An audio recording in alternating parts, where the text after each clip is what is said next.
ایام شہادت علی بن ابی طالب علیہ آلاف التحیت والثناء ہے۔ مولا نے یعنی ایک سانس بھی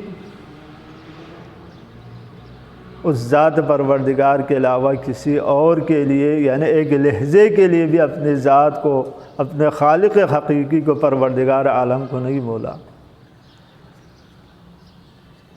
ہدف و مقصد توحید و رسالت و نبوت کو باقی رکھنا، رسالت کی دفاع میں، توحید کی دفاع میں مولا کائنات نے جنگیں لڑی ہیں، اور آخری وقت میں بھی مسجد کوفہ میں آخری سجدے میں بھی میرے مولا نے فرمایا فزت ورب الکعبہ، رب کعبہ کی قسم علی آج کامیاب ہو گئے، کیونکہ علی ابتدا بھی مسجد سے، خانہ خدا سے، سجدے میں، اور آخری وقت بھی خانہ خدا میں اور سجدے میں اپنے جان کو اس خالق حقیقی کے سپرد کر کے یہ اعلان فرمایا فزت ورب الکعبہ، علی کامیاب ہو گئے۔ علی کی مختصر زندگی صرف اور صرف ذات پروردگار کے خوشنودی رسول کی اس رسالت و شریعت کو باقی رکھنے کے لیے علی نے اپنی زندگی صرف کی۔ صبرت وفی العین قضا وفی الحلق سجا، آپ دیکھیے خطبہ شقشقیہ میں یعنی علی اس طریقے سے صبر کیا، وفی الحلق سجا،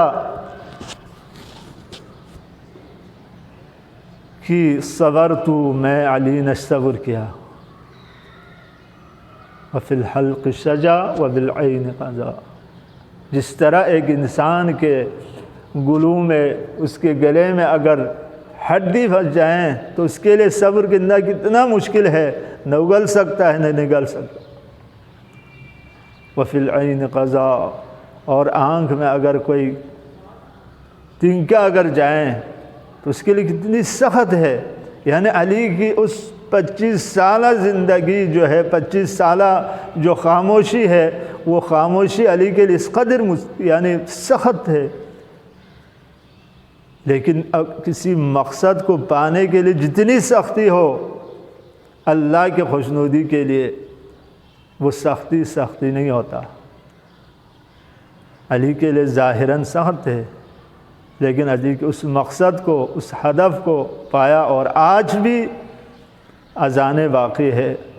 حج باقی ہے، روزے باقی ہے، شریعت باقی ہے، تو یہ علی علیہ السلام کی مرہون منت ہے۔ مولا کی اس 70 جنگوں کی فتوحات علی اپنے ذوالفقار سے فتح حاصل کیا، پھر اسلام کو لانے کے بعد اسلام کو باقی رکھنے میں ہر قسم کی قربانی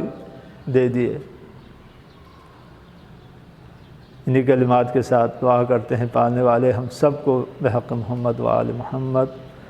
مولائے کل، مولائے کائنات، امیر المؤمنین، مولا الموحدین، یعصوب الدین، قائد غر المحجلین، علی بن ابی طالب علیہ آلاف التحیت والثناء کی پاک سیرت طیبہ پہ ہم سب کو عمل کرنے کی توفیق عطا فرما۔